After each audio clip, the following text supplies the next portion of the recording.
is Dean Boko, who is the CTA president.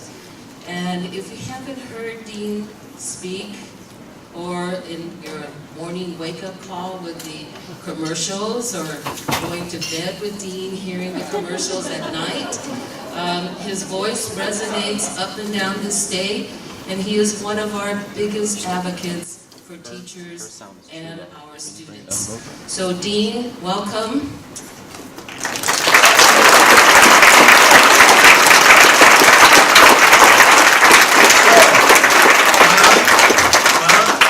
You can hear me all the way over there, and all the way over there. So welcome aboard. You know, when I lean down, you can really hear me. I'll be careful about that. So we're launching the Training Instructional Leadership Corps. And before I even look at the rest of this, I'm going to tell you where that was born. It was born with this question that we ask in a lot of places, and it wasn't, this was like 3 or 4 years ago. It was about the time that the leadership team you're about to see and be introduced to came into office. And the question we were asking everywhere we went was this: suppose I'm just trying to be the best 3rd grade teacher I can be. I'm not interested in being a rep council. I don't want to run for office. I want to build better practice, and I want to have the kind of collegiate relationship with my colleagues so that we can talk pedagogy and really get going on it. Does my voice count in terms of driving a California Teachers Association agenda? And our answer, just in a resounding way, was absolutely. Because what we are really about, when it gets right down to it, it doesn't matter who you ask, if you really get to the core of who we are as an organization, what we are about is building and sustaining quality learning environments for kids, period. So here we are. And, you know, being one of the messengers of that, of that agenda, when it gets right down to it, that's what you signed up for. And the vehicle is the Common Core. But what it really gets down to is we are about helping the other folks that do the work that we do in the buildings, helping them understand that we have a professional responsibility, not only just a right because we're teachers, but we've got a professional responsibility to drive this agenda. That's who we are. That's what we signed up for. That's why we came to this work. And I salute you for being in the room, because this was something you had to actually go out and get. You had to apply. And you know, there were more people that didn't make it than did. And you might have heard that already. You know, 500 or 600 people applying for this, and you got picked, and there's a reason you got picked. You're the right people at the right time. I've heard this is a pretty high energy group. Is that true? I've heard that, man, if you give these folks the reins, you better hold on. I started believing it, but I'm going to tell you, the project could not have happened without the collaboration of some really just incredible people. And one of the groups coming out of Stanford University, the Stanford Center for Opportunity Policy and Education, you know them as SCOPE, and the National Board Resource Center, combining with us to write this grant and get this all done. And, you know, really what we're trying to do is we're trying to roll out the Common Core standards in a way that makes sense. You know, think about it. You know what that means. I love this. Like every single media interview that I've done in as long as I can remember around the Common Core and around the SBAC and everything having to do with California, what I've said is, you know, what we're doing in California that's different than what's happening everywhere else in the country is that we've made a decision that we're going to be thoughtful about it and we're going to be deliberate, and that means we're going to take the time necessary to get it right. That's another thing you signed up for here, because there aren't a lot of folks around that understand you got to be thoughtful and deliberate about this work. In fact, some of you are working with building principals that don't get that at all. You know, they think that this is a race, and you got to get everything done as fast as possible. So anyway, We've been providing briefings and workshops. And how many of you have been to the Summer Institute trainings around the Common Core, around this stuff that CTA has provided? See a few of you. Buckle your seatbelts. Pretty soon a lot of you are going to be there. And you know, before I get on with just a little bit more of my, geez, you know, I listen to my tone of voice, I want to say rant, because I get to that place where it sounds like one. I want to introduce you to some folks that really have supported this effort with everything they got. I'm going to look to the CTA board members. I see Mickey Chahusky, the Secretary-Treasurer of CTA, right there.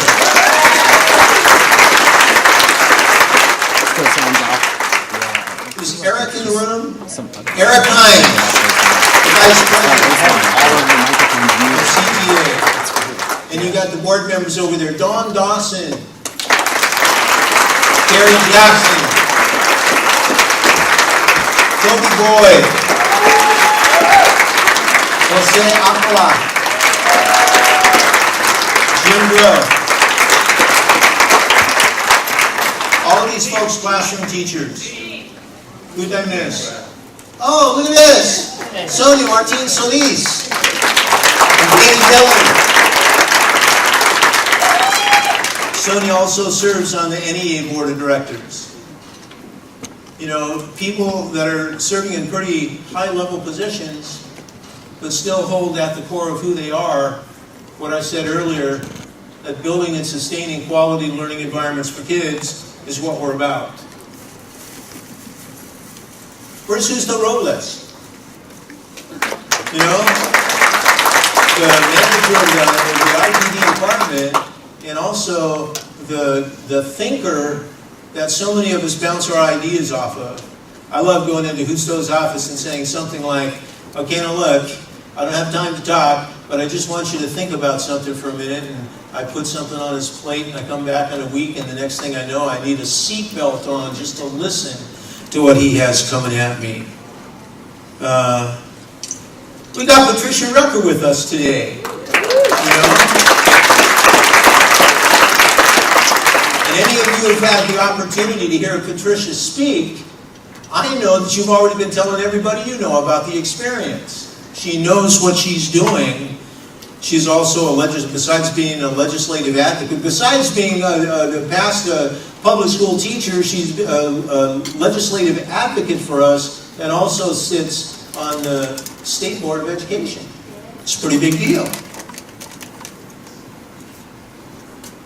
Did I already talk about the Bechtel Foundation, the Stewart Foundation helping to support this work? That's pretty important. Think about that. You know, a lot of people get the idea that these foundations are throwing money around and they're not paying attention.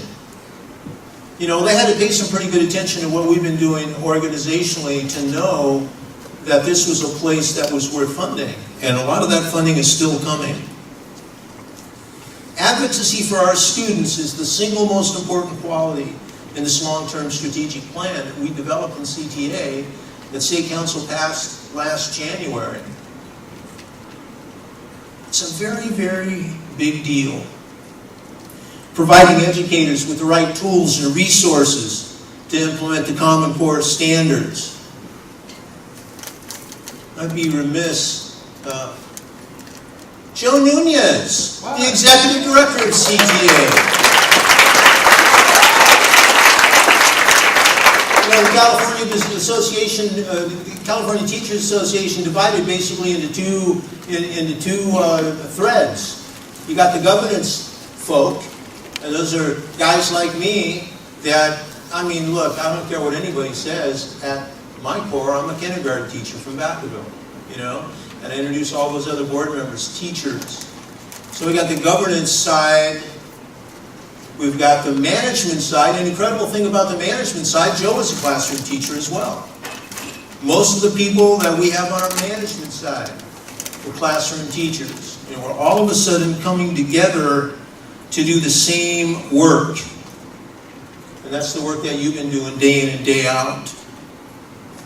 So, what about the IPD staff? What about the people besides Marlene that are doing this work? Will you guys stand up so we can see you?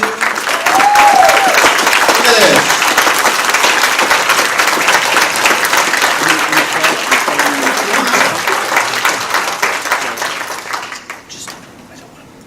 So now we come to the part where, you know how you got to, you have the CTA president standing in front of you and you're thinking, dang, he's not even talking about politics. That's weird.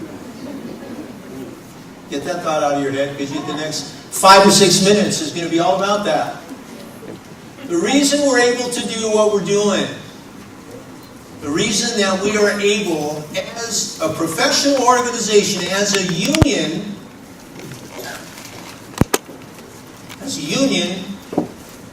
united, unified, working in unity, singularity of purpose, build instructional work. The reason we're able to do that is we got some key people in some key places. Now we got a governor who's kind of quirky. You know, Governor Moonbeam comes to mind. But one of the things Jerry Brown has is this belief that if you want to know how to get things done around kids in classrooms, talk to teachers. You shouldn't have politicians in Washington, D.C. or Sacramento telling you how to do your work. We've also got legislative leaders that believe that same thing. Tony Atkins, the new speaker. Kevin De Leon, the new Senate Pro Tem. All of the same mind that if you really want to get the right kind of work done with kids, you got to come together with the right kind of voices around the table. And the right kind of voices are the people doing the work. That's you. That's the practitioner. And if you want to know how to make practice better, you don't sit in a room in a hotel in Washington, D.C. trying to decide. You put teachers around the table and you talk to them and you ask them. And a real critical piece of that puzzle in California is the State Superintendent of Public Instruction. That's Tom Torlakson. Tom Torlakson is the current State Superintendent of Public Instruction. I love it when a phone goes off because it does two things. It forces me to check my phone to see if I have it on silent.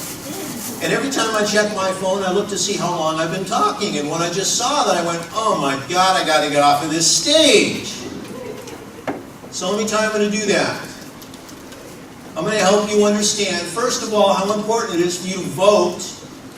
I was phone banking yesterday, and I'll tell you, I talked to a teacher. We were calling one of the teachers.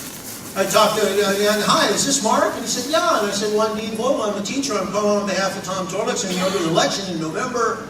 He said, well, I don't vote. I said, excuse me, you're a teacher. And he said, yeah, I know, but I don't vote. And he tried to explain it to me. And I said, okay, well, thank you very much. And I hung up on it. And the guy I was sitting with said, well, why didn't you try to talk him into voting? I said, I only got an hour to talk to people. I can't convince some guy. We absolutely have to vote. Let me tell you why. I'm not going to say any of the other stuff that I just said. We've been doing these phone banking and IDing CTA members. We've talked to over 65,000 CTA members, and as of just a couple days ago, 43% of them are undecided in this race. You know that gasp you just felt? We've all been feeling it. Okay? Now here's another statistic that's just absolutely mind-blowing. We ask frequent voters all the time, all kinds of questions. You know, what do you think about this? What do you think about that? What are you going to do? And we often ask them, you know, who they trust to tell them the truth about what we need to do in public schools. And our numbers have been really high. I mean, we've been in like the 65 to 70% range where frequent voters would say they trust teachers. We did a different thing this time. We asked frequent voters, who do you trust to tell you who to vote for State Superintendent of Public Instruction? Let me say that again.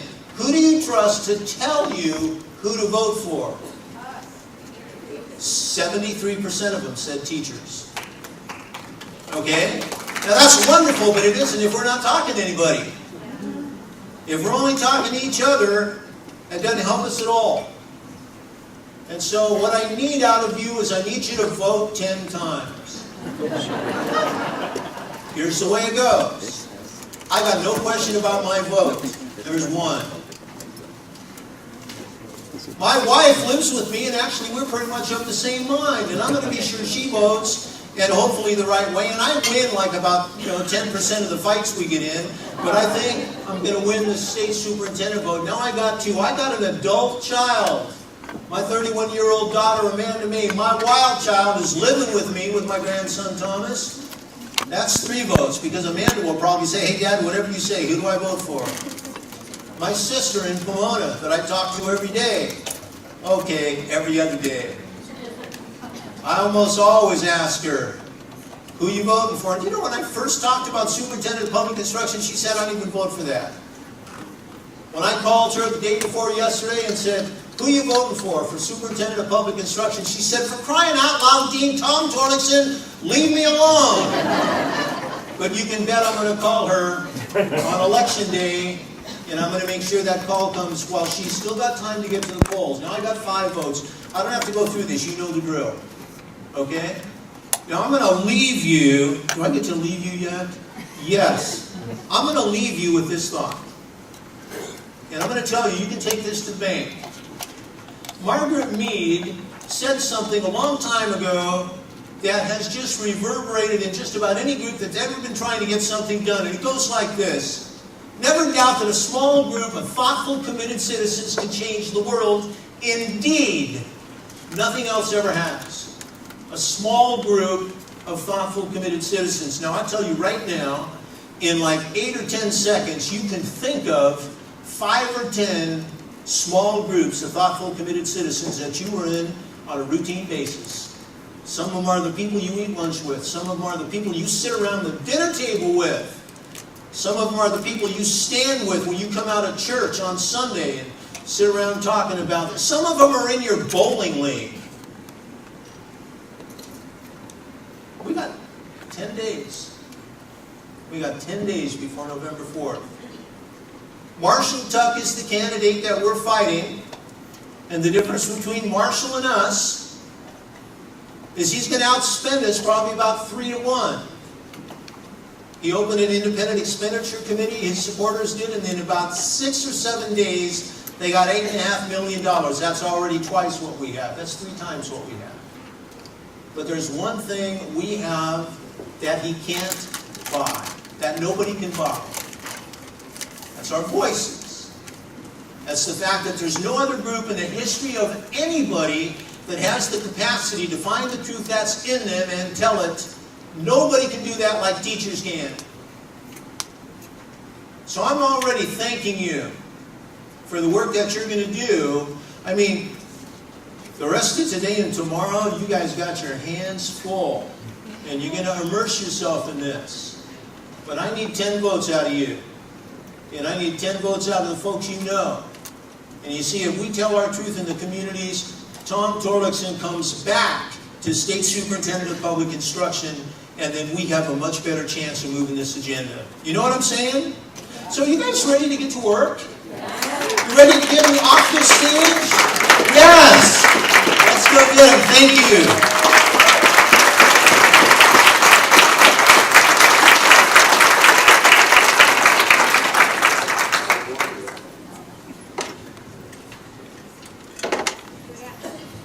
Good afternoon, everybody. My name is Linda Bald, and I am the director of the National Board Resource Center. Thanks.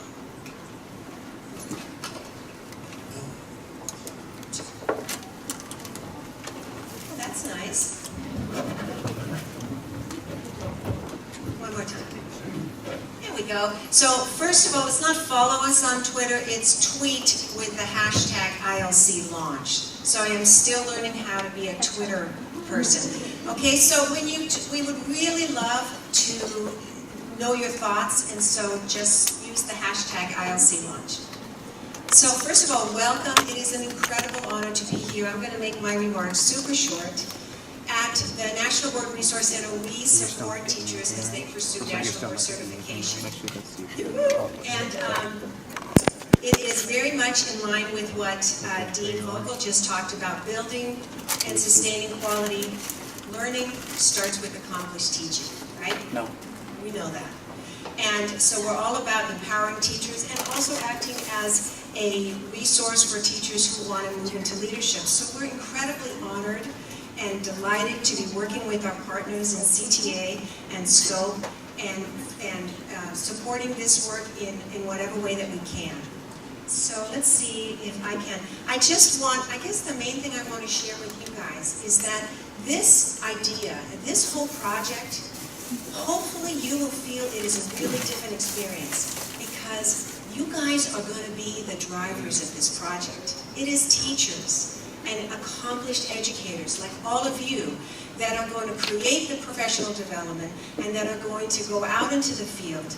We are going to support you in every possible way that we can, but it's us, you guys. It's teachers that are going to be leading this because who knows best but us, right? And so you're going to have a lot of choice, and it might feel a little bit loose, but that's because it's differentiated, hopefully. And so it is.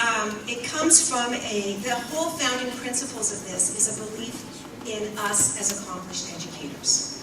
So we have time in this launch. We have time during these 3 days, but we also have time in the years ahead to work on this. We may fumble, we may stumble, but we're going to get there. So get to know each other on Edmodo and face-to-face. Really reach out.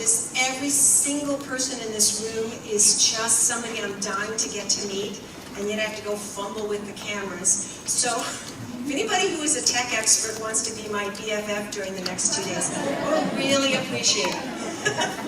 So get to know each other and build new connections and be willing to risk and struggle along with us as we build something great. Thank you so much.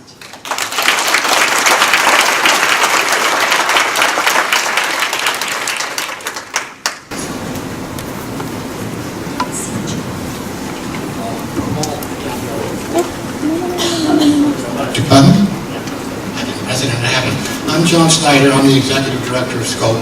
That does not stand for the mouthwash, although there are those who have heard my foul mouth and think it probably should.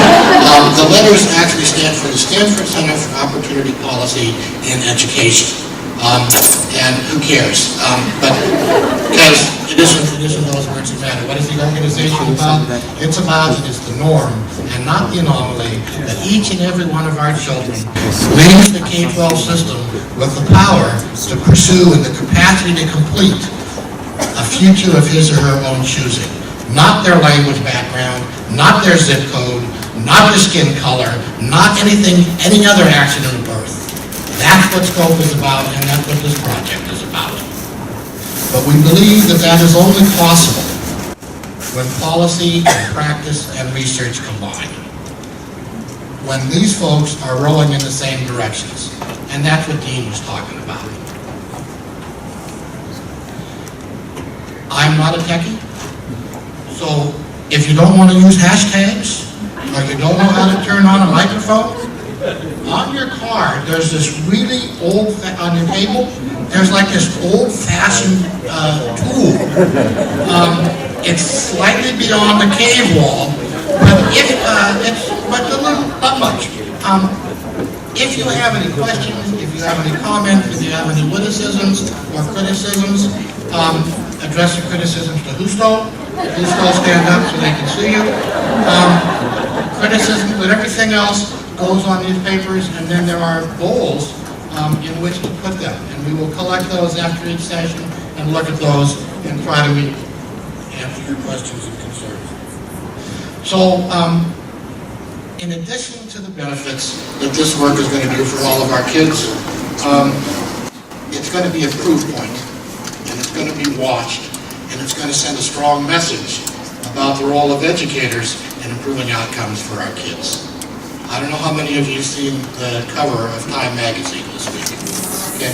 We do not have to go any further than that cover with a picture of an apple being smashed by a gavel and the headline saying rotten apples, and then, catch this, the subtext says, but not to worry. That's my word, I didn't say that. But not to worry, Silicon Valley millionaires have the answer. That's the cover of Time magazine this week. Okay? This project, in addition to being about our kids, it's about saying we are not the problem, We are the solution. Okay? And we have to be the solution. And we have to raise our voices with the good work that we're doing. And if you have any criticisms, talk to Husto. Finally, because Marlene told me to, I'm supposed to talk about the three roles that we're taking in this conference. We're learners, we're designers, and we're facilitators. So I was going to say more about that, but really that just says we're human beings. Okay? As we used to say where I worked before I came to Stanford, where there is learning, there is hope. And there's a lot of hope in this room. And there's a lot of living in this room. Thank you.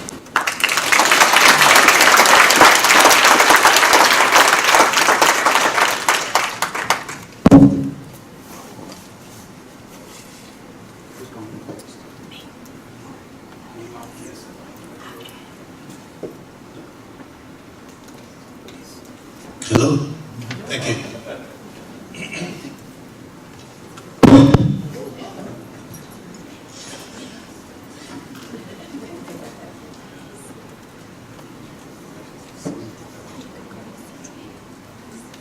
I'm deliberate about everything that I do. I have 5 minutes.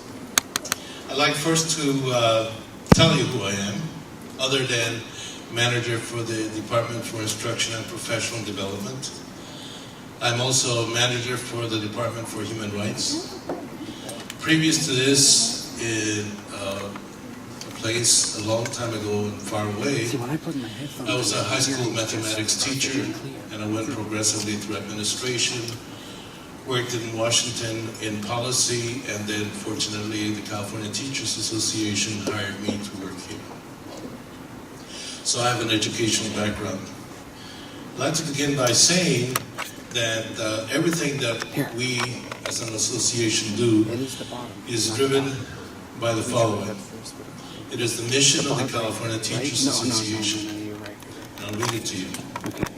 The California Teachers Association exists to protect and to promote the well-being of its members, to improve the conditions of teaching and learning, to advance the cause of free, universal, and quality public education, to ensure that the human dignity and civil rights of all children and youth are protected, and to secure a more just, equitable, and democratic society. That's our foundation, that's what drives everything that we do. I'd like to put this following 3 days and really the following 3 years in context. Before that, I would like to introduce a person that's very important in my life, and that is my boss, Becky Zogelman, if she's here. Becky, stand up.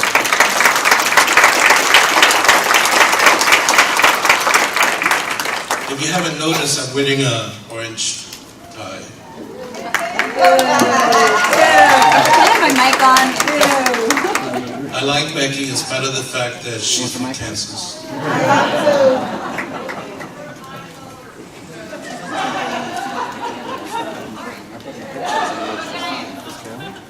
All right, back to business.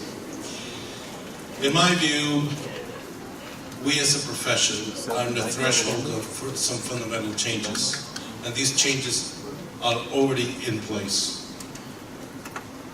There is, as you know, a whole new approach to how schools are financed with the local control funding formula and the local control accountability program or plan. Just last year, we succeeded in passing AB 484, which is very important because it put a delay on assessment so it is done rationally and practical and it's worthwhile. You're here because of the Common Core, which will have a profound change on how your colleagues go about instruction.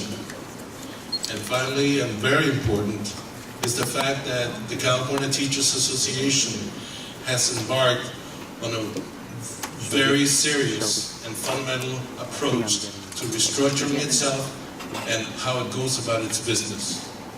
That plan is called a strategic plan. It has 8 components, 2 of which are very important and relevant to this group. 1, the advocacy for educational reform, and 2, the transformation of the profession. We're here to provide assistance to our colleagues in the implementation of the Common Core. By a wide margin, our colleagues are in support of the implementation of the Common Core. Example, the recent survey indicates that teachers on grades 1 to 3, 99.1% want to implement the Common Core.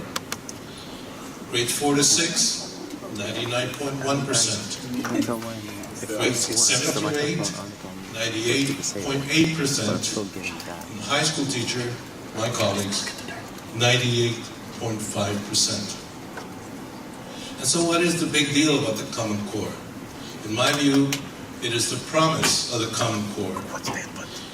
And there are several. 1, it sets a new framework for innovation. It supports better teaching. It doesn't dictate content. And the other thing that's sort of an unanticipated outcome is that the reality being that the way it is forcing teachers and schools and districts to work together. There's an increased cooperation within and across school districts and between school districts and other organizations. The example that you were involved with here today, the fact that we have foundations supporting this effort, the fact that we have been working with the California Department of Education, the fact that we've been working with West Ed and many other organizations to implement is an indication. Yeah, maybe you have to disable everybody. But the reality is that there are going to be some stumbling blocks. There are some barriers to the implementation. Chief among this is the need for professional development. That's why you're here. There have been what I would describe as uneven professional development. That's a way of saying that a lot of it is really bad. You learn to be diplomatic sometimes. There's also a need for materials. We all know that. And here's the reality. Well over 60% of parents in the community still do not understand the Common Core. Further, there's a lot of anxiety among parents about their ability or inability to help their children. These are challenges for us. We as an organization do one thing very, very well. We organize. We mobilize to do things. There are 4 elements of organizing. You must have information. You must set up networks. You must focus on an issue, and then you must develop some strategies. This program, for the next 3 days, will enable you to go out and not only instruct and work with your colleagues, but also to carry the word about the importance of this task, of this topic. Over the next 3 days, you will learn more about standards, DOKs, instructional shifts, and probably very important for many teachers that have spent a lot of time in the classroom. I remember when I first came out of the classroom, I didn't know of the world that existed outside of the classroom, and that is the need to navigate the labyrinth of a school site, the labyrinth of a school district, and the labyrinth of the state. You'll learn how to do that here over the next 3 days. In conclusion, this is where everybody sits up. In conclusion, my purpose here is to raise your level of anxiety.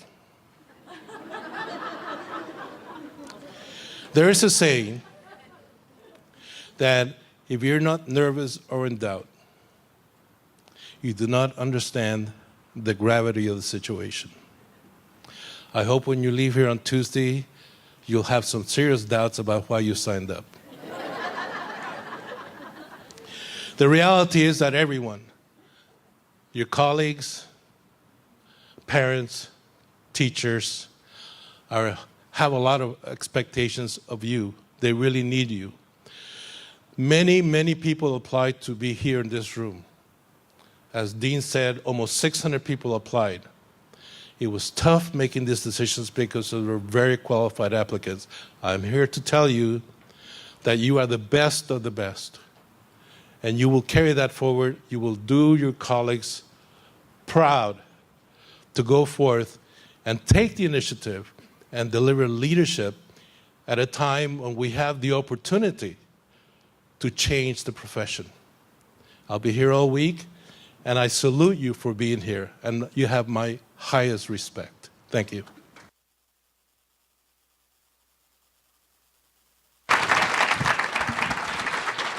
Okay, we're going to start with the real stuff now. So we're going to start with introducing you to some of the concepts that we've been thinking about regarding the Common Core. So we're going to start with a concept called professional capital. And I introduce my colleague, Norma Sanchez from Region 3.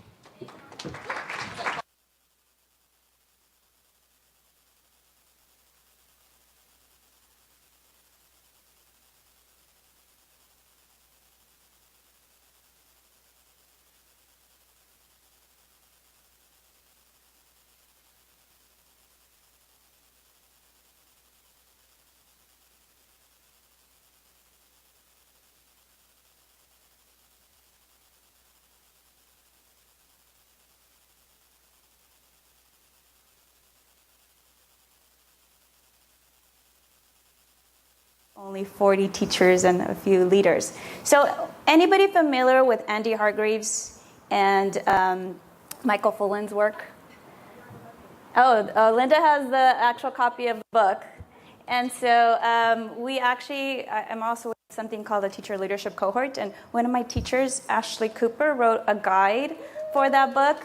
And we tease her because we just mentioned Andy Hargreaves and she swoons. You'll just see her faint if she actually meets him. So essentially what we're talking about is this combination of both human, social, and decisional capital. So I'm going to just walk you through briefly what it says. So for the human capital, essentially it's the skills you bring, right? It's who you are as an individual. Think about what Dean talked about in terms of your 10 people that you would search out. That's your social capital. Who you talk to, who your interactions are with, who's your perimeter of people, periphery of people that you talk to and have conversations around. Not just at your school, this is in general in every aspect of your life. And then the other piece is decisional capital. This is really important for teachers, right? Administrators, you guys have decisional capital in terms of certain decisions you have to make for your schools, your districts, as coaches, whatever role you have. Teachers, that's what we want too. We want that decisional capital to make decisions around curriculum, instruction, and the reason you're here for quality professional development. How many of you guys have sat somewhere and just said, this is a real waste of my time? I see almost all the hands go up. Because essentially, it wasn't led by teachers, probably, right? These outside consultants came in, experts to tell you how to teach.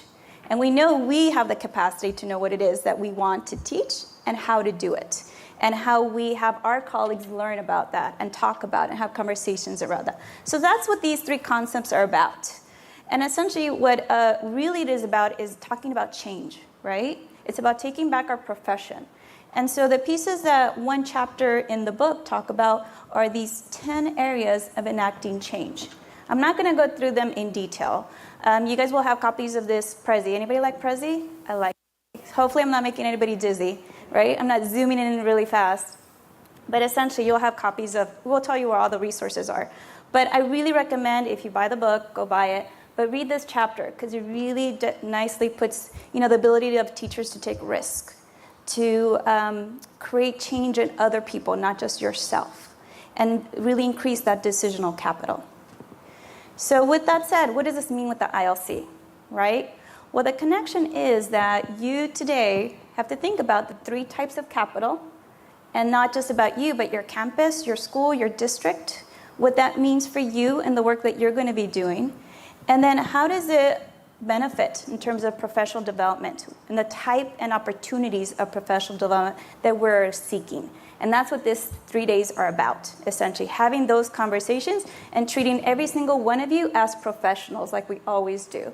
It's not a dumping of information here, it's a really collaborative process. So I'm going to end you with a quote that was part of, and I think Ashley chose it too, which I really like in her guide, which is the fundamental goal is to do things that bridge the chasm, reach for partnerships, because that's what we're here. We're here to develop partnerships and replace polarization with integration in ways that make every effort to respect each other's positions without capitulating to them. So it's about really integrating our perspectives, building capacity, and figuring out how we can build that capacity in others. See, that's it. Told you it'd be short and sweet. So now I'm going to have our other colleague from Stanford, Anne Jaquith, is going to talk about some of the project goals, visual of how pieces fit together. Great. So first, I just want to welcome all of you members of the Instructional Leadership Corps. It is so great to see you all here. We have been thinking about and planning for this moment for months and months. And as, can someone put the visual back up, the picture? While they're working on that, it's a picture that's actually in your packet. And this is a picture of what this is a visual image of what the project is all about. There we go. And it's, that is loud. And it's my job here for just a minute to describe and frame for you what this project is about and what we're going to be doing.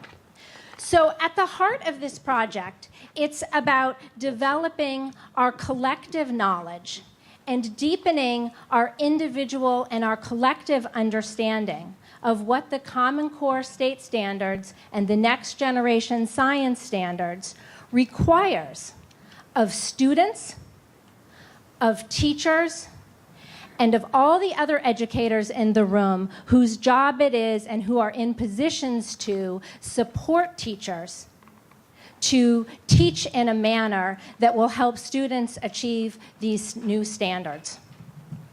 And one way that this project is going to, one way in which we're going to accomplish this through this project is by having experiences in which you all enact instructional shifts in your classroom, and if you're not a classroom teacher, actually enact leadership moves to support teachers in learning from enacting these instructional shifts in their classroom. And that's really, really critical.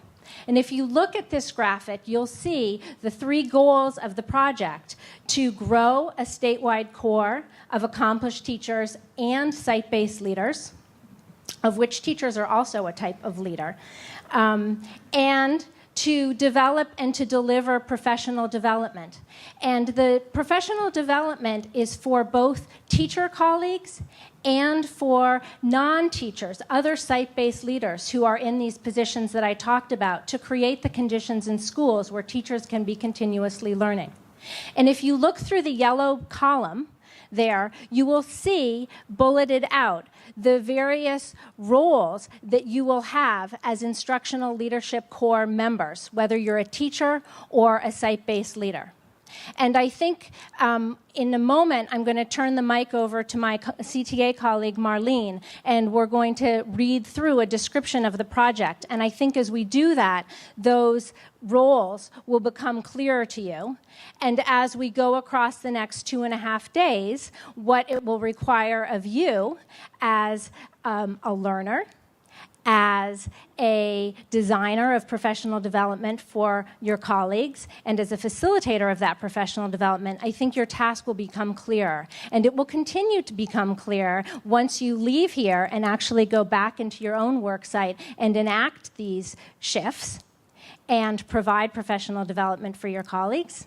And then you'll come back in February and you'll bring your experiences and your wisdom and your missteps and continue to learn some more as you prepare to go back out into the field and to do this all over again. Okay? So let me hand the mic over to Marlene. Use the steps. Use the steps. I don't want anybody falling off the stage. So use the steps.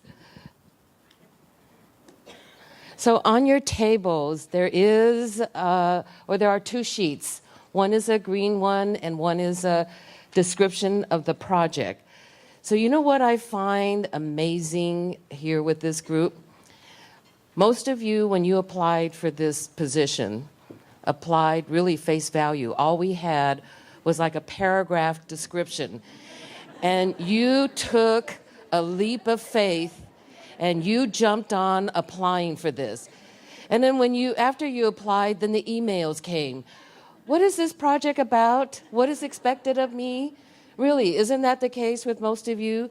You read the short paragraph, you read the article in The Educator, and you said, this sounds like me. So what we're going to do to this in the next couple of minutes is to have a little bit more detailed about the project. And what you have in front of you is a kind of a short 3-4 page description. And so we're going to do an activity.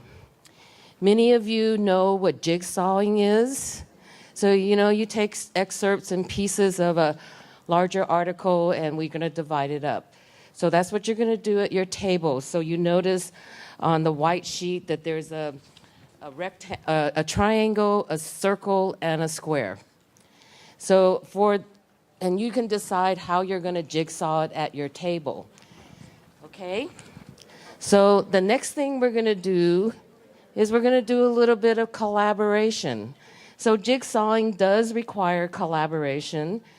When you read your section, you decide how you're going to divide it up. And some of you may be reading like 2 triangles or 2 circles or 2 squares at your table. And you're going to report out at your tables. So does everybody have? Oh, wait, then. And there's some at the table right in front of us.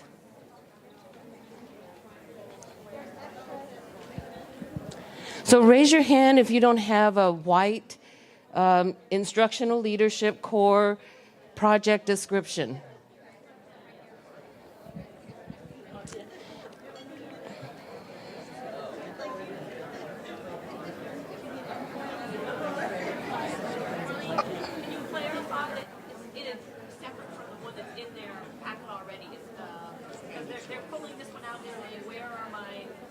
Oh, I see.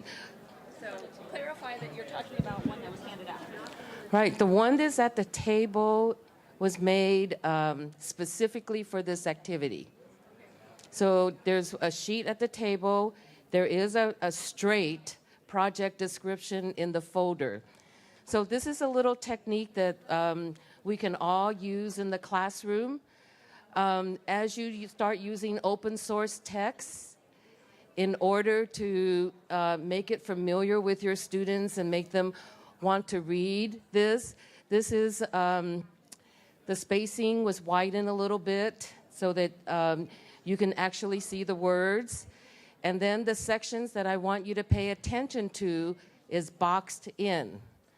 So I want you to pay attention to the triangle, circle, and the square. So at your table, you're going to split that up. Now, just one more minute, we're going to look at this a little bit deeper. So if you can hear me, raise your hands. Thank you. Thank you. So that we're all on the same page. So you also have in front of you a green sheet, and it says say, mean, matter. So this is another technique for literacy purposes.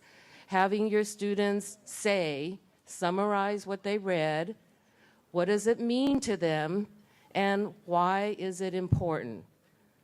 So this is what I want you to do at your tables as you jigsaw the reading. And then when you're rereading what you've read. What does it say? What does it mean? And why does it matter for you in terms of your involvement and what this project means to you and the teachers that you're going to be working with? So we're going to take about 10 minutes to do that. As you read and as you summarize and you say what it means for what the project means and why does it matter, we're not going to debrief in terms of a report out for every table. But if you get tapped on the shoulder by me, you are going to be the table that's going to be reporting out. So there might be a half a dozen tables that are going to be reporting out. So I am going to randomly select these tables. So we're going to get started now. You decide how many rectangles, circles, and triangles you're going to have, who's going to be what, and then who's going to summarize. You're going to summarize what you've read. What does it mean and why does it matter? So everybody got it? All right, 10 minutes.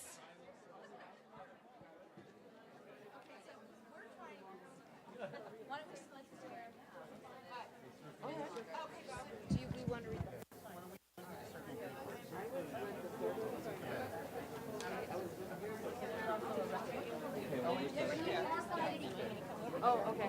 All right. It's your choice.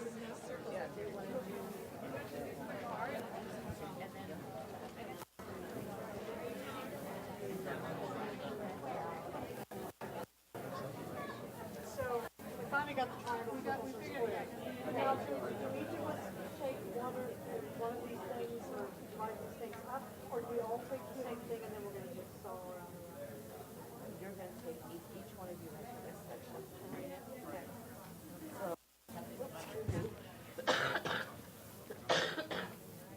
Fighting that cold. here's left of it. I don't like that. Okay. So you, I guess there was another one. No, I know. We just took the one out of our packet. And you don't get the... We do have the green. We have the green. Okay, so here is, that's the circle, Yeah, we got that. And then this is the triangle. So you decide amongst yourself who's going to find with you. I would say the circle, you might want to have two of you read the circle. Okay, that's along you. That's cluster 1 and 2. Okay.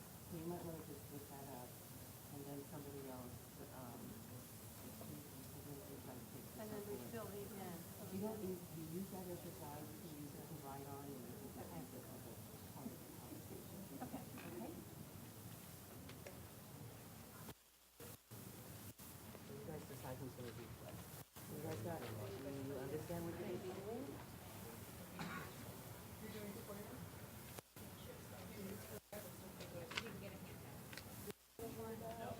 You figured it out. Okay.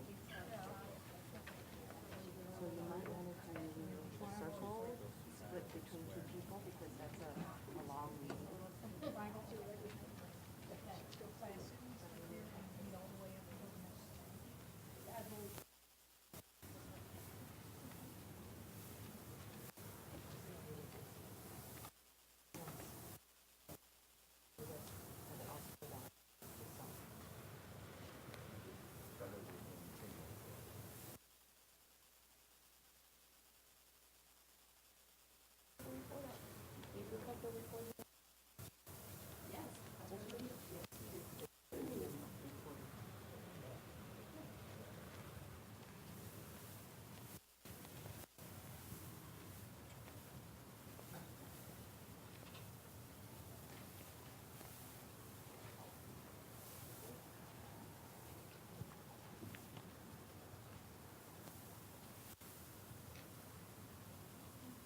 Well, when they split it, I think it was this one, from what I remember.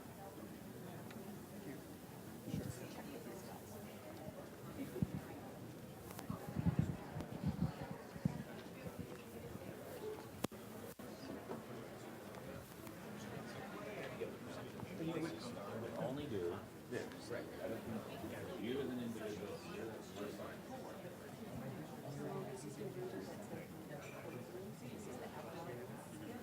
So you have expertise, are you asked other, that's my understanding. One of the presenters said, so I just tell them to stay right there. I'm afraid to log out. Yeah. Yeah, it's been inside the sound.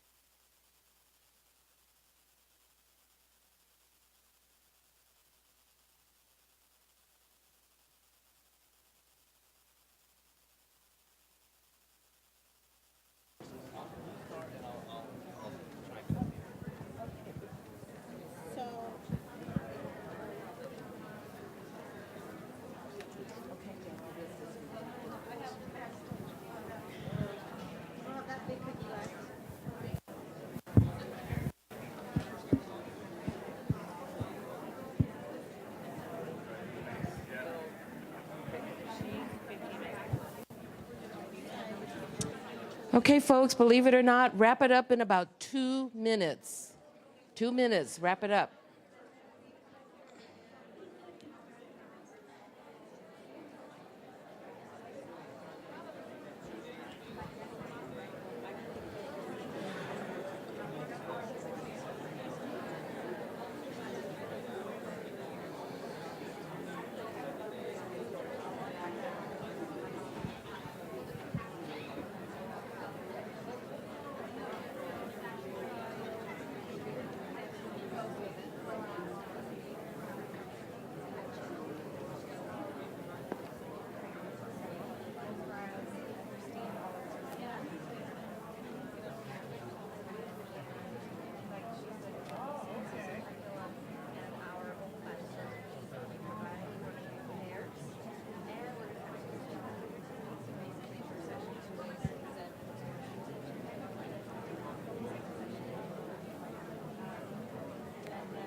This is it, right?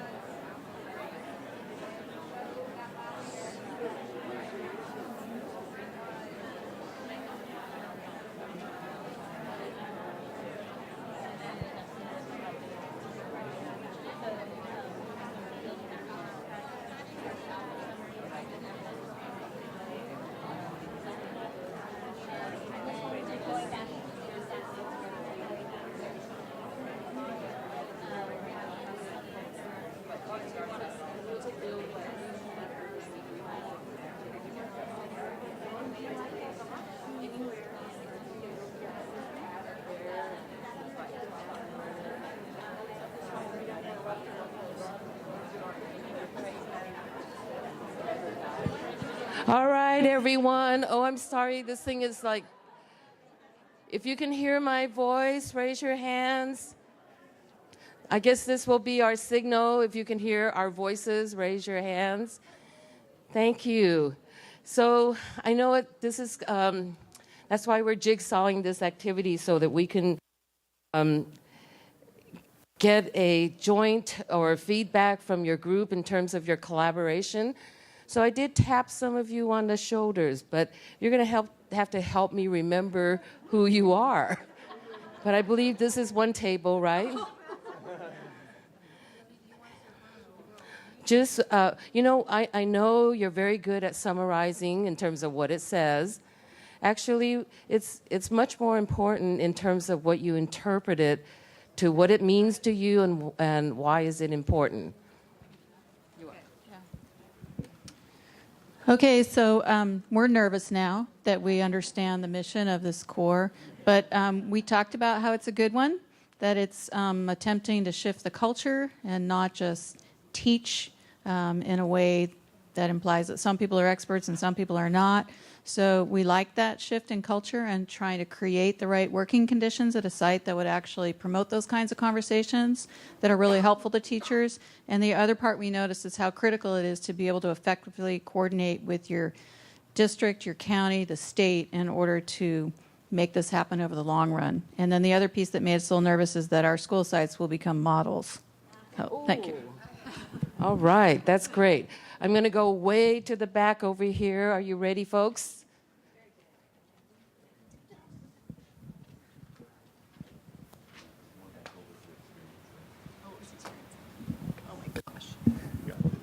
I did not listen and follow directions. We read the whole thing and I was concerned about jigsawing it, so tell me what I'm supposed to say.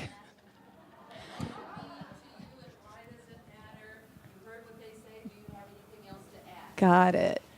I think collectively as our group, one of the things that's kind of exciting, since most of us have taught for a considerably long time reading all the bios, is that probably a lot of people in this room have already been, like we already did Common Core before it got here, and we shut our doors and did Common Core, and now the institution has caught up. And what's exciting about this is for the first time, it's funny that the magazine article says that teachers aren't trusted because now they've flipped education where we have to be trusted because we're the ones doing all of this. And this project is actually putting back into our hands the work of teaching and trusting us as the professionals that we really are. And so it's exciting to see that in looking at how this is being built out. This is kind of what we've been doing all along. And so to be a millennial shift and be the people who are moving toward that, that was kind of what we saw in this. It's finally, we've always been doing it, but now we're being recognized as being capable of doing it. Okay, we have another group in the back here. Ready? Sure.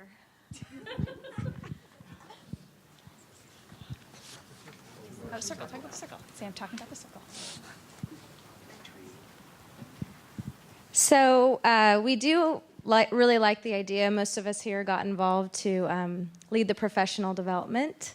So I read the circle part. I don't know if we're on the circle yet, but we understand it as doing workshops and then having teachers practice and getting their feedback, which I think we all agree is the best way for teachers to learn. It sounds a lot like a lesson study almost. So we're excited about that. We're a little unclear about the difference between the workshops for site-based leaders and teacher participants. So we're hoping to get clarification on that. But the way we understand it is 4 workshops, 2 different sites, and everybody learns along the way.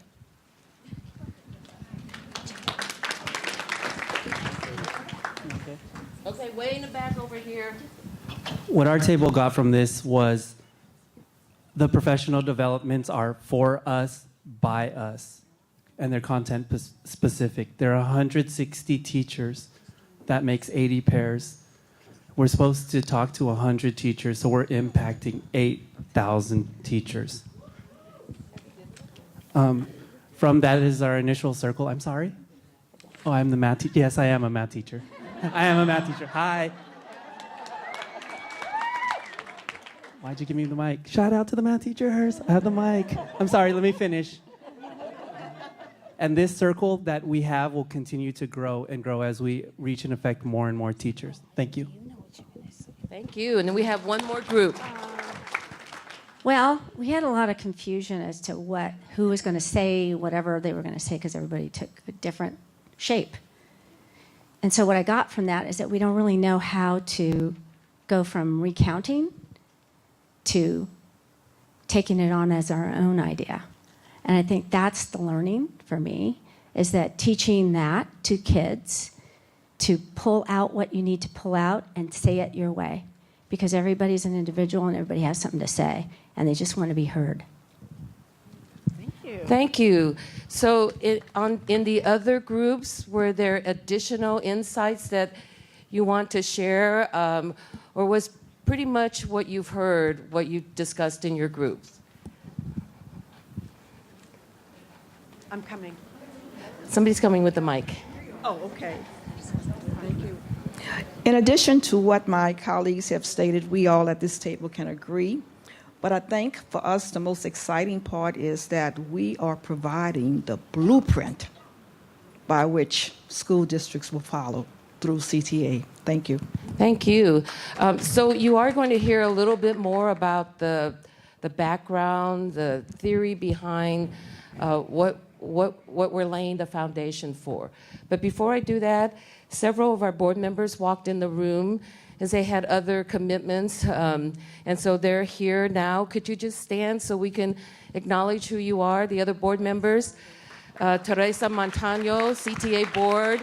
Jerry Eaton, CTA Board. Kendall Vaught, CTA Board and Board Liaison to many of our trainings. Gail Billick, and she's an NEA board member. Tell us your name. Colleen Breiner-Schmidt. Hi. Thank you, Colleen. Did I miss anybody else? Okay, so Norma and Melissa are going to take over this next function. Okay, so yeah, we'll go to the PowerPoint, please. Thank you.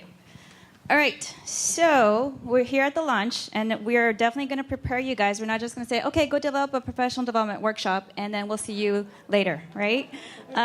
So I'm going to walk you through. We're going to give you sets of resources that you may choose to utilize, and some of that is going to be a PowerPoint. You don't have it, or yeah, you do have the slides. I'm sorry. So you have a copy of these slides already. So I'm going to go through these very quickly because honestly, you know these. These would be used for your professional development workshops, potentially for your audience. And it depends on your audience. You might not use several of these slides, and that's okay. We're not saying you must, but there are a few that we are really asking for you to utilize, and I'll show those to you. So these are the 4 C's of the Common Core.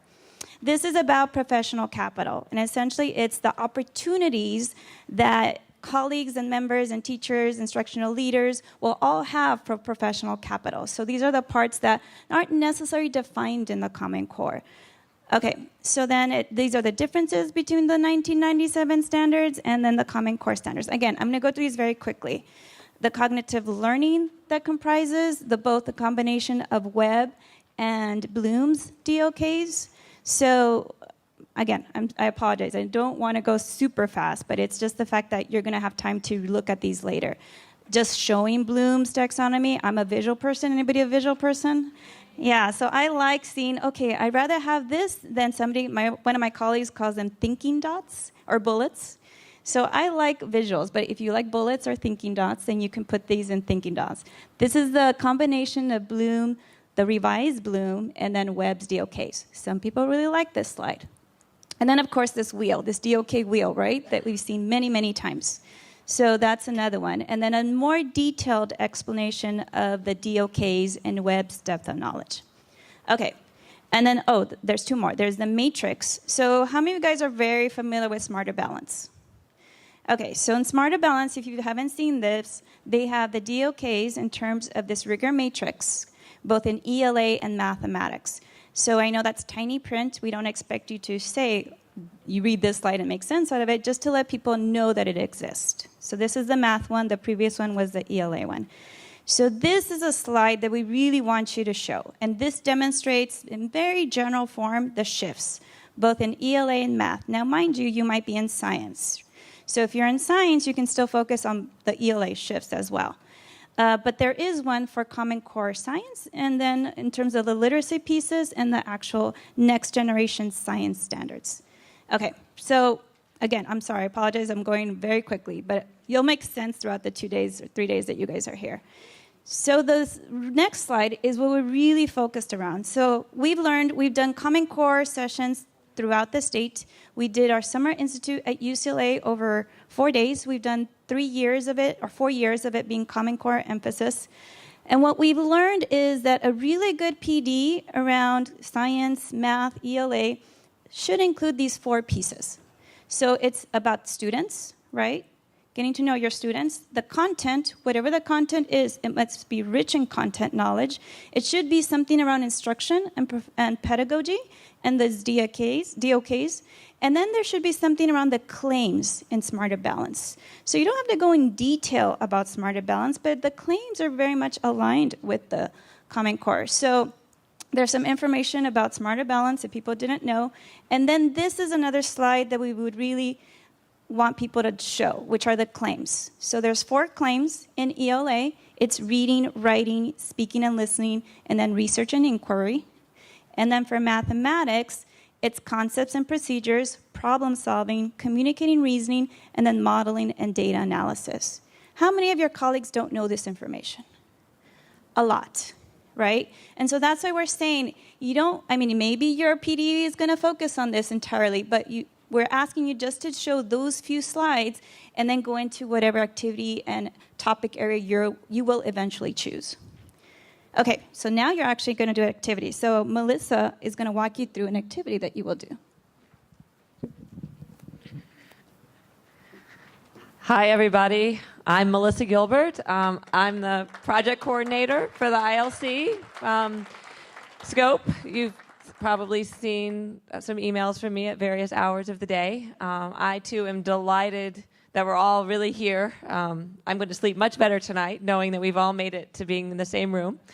And I'm going to take us through an opportunity to really start doing some of the experiencing of the work that we are asking you to do in your sessions with your colleagues. So in your packet, if you haven't found the copies of these slides, it should be the 4th item on the left side of your packet. You had the agenda, and then you had the growing the ILC, and then you had the project description, and right behind that is this PowerPoint. So we're going to ask that you choose either to work on, like actually as if you were a student doing, either this ELA item. Could I have the next slide that shows the continuation of it? So if you choose the ELA, sure, that would be fine. Look at all these hands I need. Okay. I guess I should come back here. I'm not used to having a podium, but we'll make this work. So you're reading both of those because you couldn't get all the information you need in one slide. So this is a sample SBAC item. If you are choosing the math option, then this is a 6th grade math sample item. And what we'd like you to do is first just spend a few minutes doing the item, like as if you were a student. So we're going to take, let's say, 5 minutes and just give you a chance to do the item, and then we'll have an opportunity to reflect upon it. But I'll give you some work time, and then I'll speak again in 5 minutes, and give you some more instructions.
Right now, we're just solving.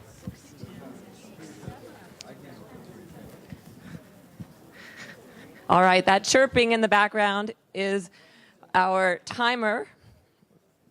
Okay, here I come back. All right, so that was just your time to be a student. All right, so that was just a few minutes for that piece. And so now, you probably saw this if you were looking at the math item and you were wondering what that was. So this is just to give you some workspace, and I'll explain what to do there. But this is now we're going to start connecting back to those domains. That was this previous slide that Norma had showed you, slide number 15. So this set of questions is to help highlight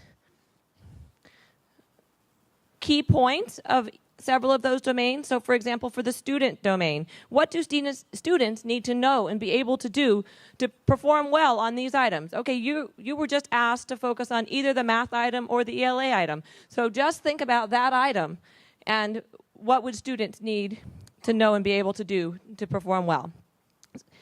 For claims and assessment, how did these items connect with the SBAC claims? So I was working with a group in the back over there that was saying, well, what were those claims? So this is connecting back to these two slides, which are page 9 of your packet.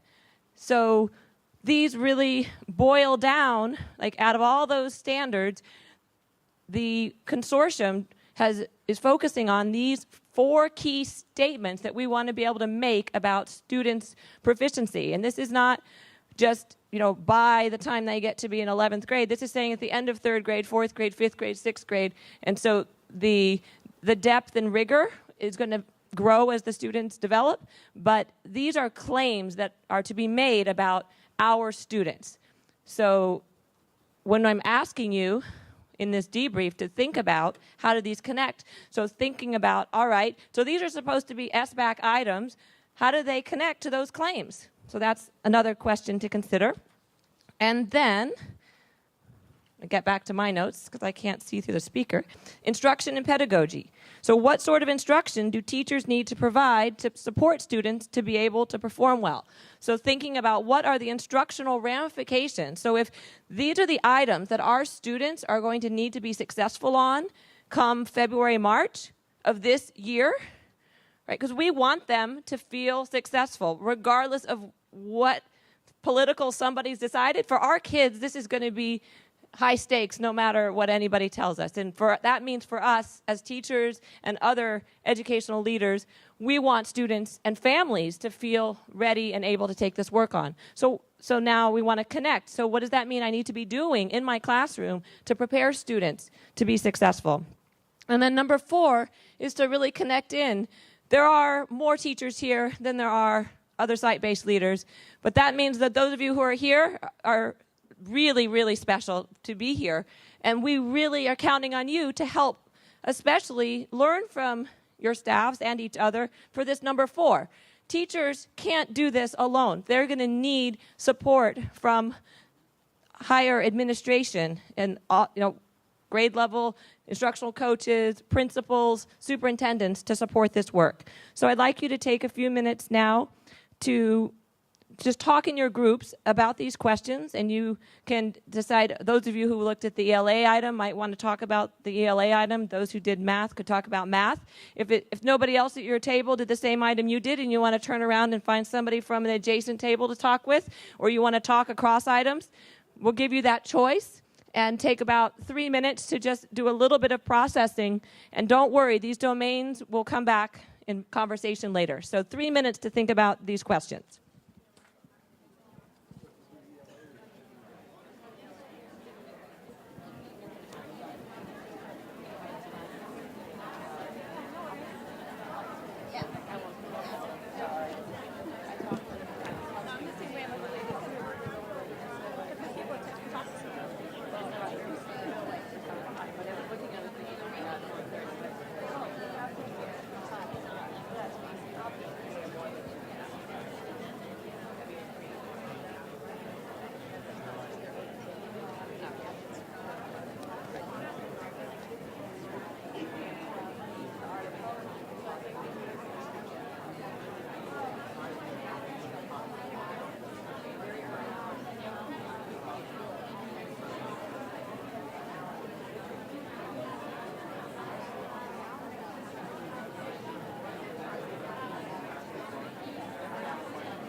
setting up this.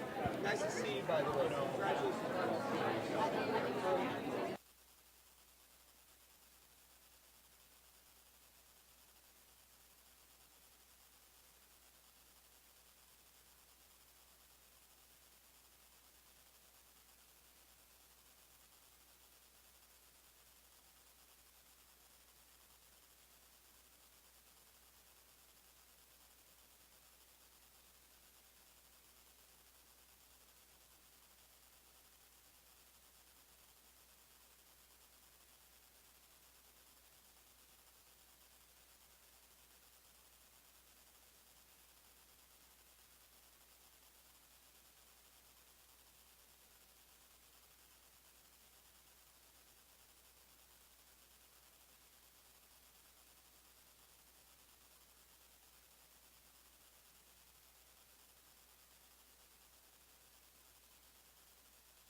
Answering those questions.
All right, we're coming back together. If you can hear me, raise your hand. This is our signal for today. All right. Thankfully, I looked at the time, and we had amazingly caught up. And as you know, time is always your friend and enemy. So we want to make sure that we honor our break times to you and our schedule, but things sometimes run behind. So we have tapped on the shoulders of a few people to share a little bit, and we hope that you got a chance to get some time to think about it. But Norma's going to pass to our first speaker, Cynthia. Hi, we worked on the math sample, and we talked about number 3, instruction and pedagogy. Basically, what sort of instruction do teachers need to provide to support students to be able to perform well? We definitely talked about how teachers need to provide those multi-step math problems, not just one step, but carry that one step over to additional steps to solve the problem, incorporating many word problems to students. And we also talked about how the math claims that were addressed were claims 1, 2, and 4 to this problem. So. Thank you. I can give John this one. Okay, John Colombo from Monterey. We were talking about the fact that for number 1, that the students, ELA, that the students have to read at grade level, that they basically would need to know how to write, have some idea of what an opinion argument is, how to formulate and find the claims and assess what's going on in it. And instructional pedagogy would be the basically knowing how to write opinion argument and what sort of support may teachers need to teach in these ways. Obviously understand, the Common Core standards and what they're working towards. Thank you. Hello. We read the language arts one. We talked about the language arts task, and we were talking specifically about number 4. What sort of support may teachers need to teach in ways that will support students appropriately? We identified a couple of things. Specific PDs, hopefully identified by the teachers themselves, what their kind of areas of discomfort, what their weaknesses are. In this one, obviously, it's writing, both the technical side of writing, how do you make sure you integrate things like the language standards into the writing, but also process writing and things like that. Developing a culture that's got peer and administrative support, just giving teachers the space to learn these kind of things and to try it out.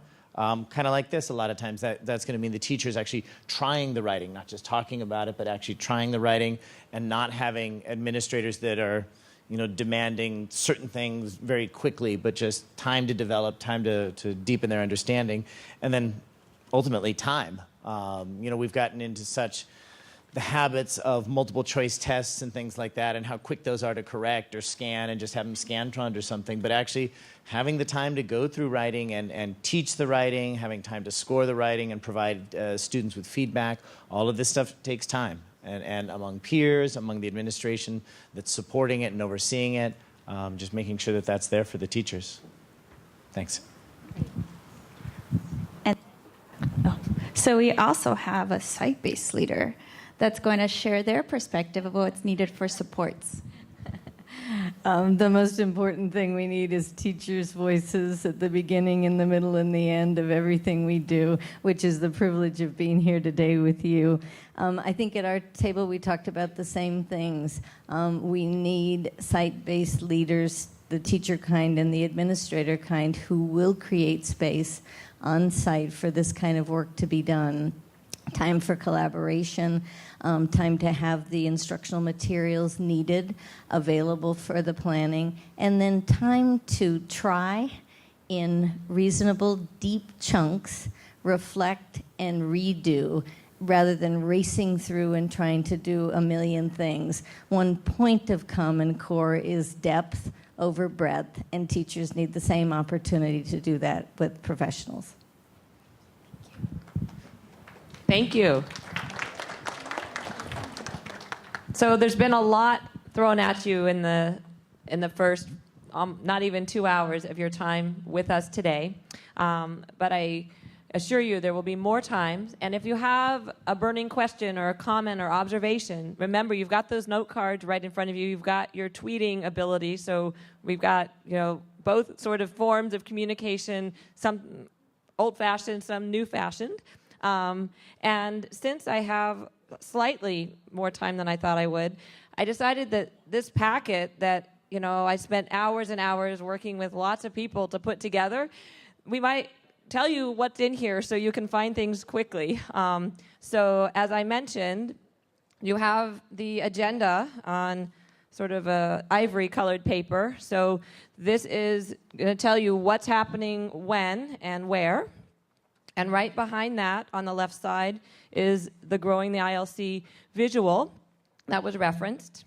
Sorry. And then a copy, just like the project description, but without the triangle and circles and things, that is in a form that you can just sort of share with others who want to know more about it. And then behind that is actually something you don't need today, but this the packet of slides. Since I pulled out my packet of slides, that should be next. Am I right? And then green, this comes next. So after the packet of slides for this session, you don't need this till tomorrow night, but these are suggestions of restaurants in this area. Tomorrow night, you get to go out of the hotel on your own. Some people want the revised PowerPoint with the science slide. Tell them it's going to be on Edmodo. Yeah. And all of these materials that are in here, as well as the updated PowerPoint, our science specialist, Jeannie Lithcott. Can you stand up for a second, Jeannie? So Jeannie just got back from being away for a month in England, and so she kindly shared those an additional slide with us this weekend that we added to the presentation today, and you noted that it wasn't in your printed out packet. Come tonight on Edmodo. All of the materials in this packet will be available on Edmodo, and something such as this PowerPoint that we just did that you might want to utilize for your own purposes will be in PowerPoint form in addition to the PDF form that could be used for sharing with others. Now I'm moving to the right side of the packet briefly. This, some of you are going to need very soon to help you find your way to the Hollywood room. That is where the science session that Jeannie's leading will be held. If you are going to the Avalon room, you are staying on this half of Catalina. And Jeff Swears, could you stand up for just a second? Jeff's getting ready for his session, ELA, ELD session. And I will be over here. The other half of Catalina is called Emerald Bay when they put the partition in. So you'll want that. And then other items on the other side, on the right side, that are important. I want to go to the very back items first. So the very back has a salmon-colored page, and that has some information that we're going to be talking about later. But for those who need help with Edmodo, please find me, or I guess just find me sometime, and I will help you get on Edmodo. But that's where all the materials I'm referencing will be, in the Instructional Leadership Core group folder. And this bright yellow sheet is another very important document. So many of us have come flashing by you. If you want to put names and faces and roles together, please look at this. And it also has the CTA core advocates. Marlene, so could I have them stand for just a second? Could you, if you're a CTA core advocate, which means you're going to be an extra resource for your region, and you're in here right now, could you just stand up for a second so we can thank you and acknowledge you for the additional role you're taking on? Great. And the last thing that I want to highlight is a light blue. It's the same document on the front and the back. You will be using this light blue instructional thinking document. Does it look familiar? Do you see anything that looks familiar on there? 4 domains connecting to a slide you saw and something you were just discussing. So this has some guiding questions. It's the same 4 domains. You will use this in your breakout session tonight, and then you'll use the other side of it in your breakout session tomorrow morning. So please hold on to this sheet of paper. Keep this folder. Keep that wonderful NBRC pen, that CTA tablet, that CTA bag. We're a partnership, and we're here to support you. And now we want you to go get refueled to then come back at 5 o'clock here for ELD. 5 o'clock there for math. If you have a card, just put it in the middle of your table in the bowl and follow Jeannie over to the Hollywood Ballroom for science. 5 o'clock. See you then.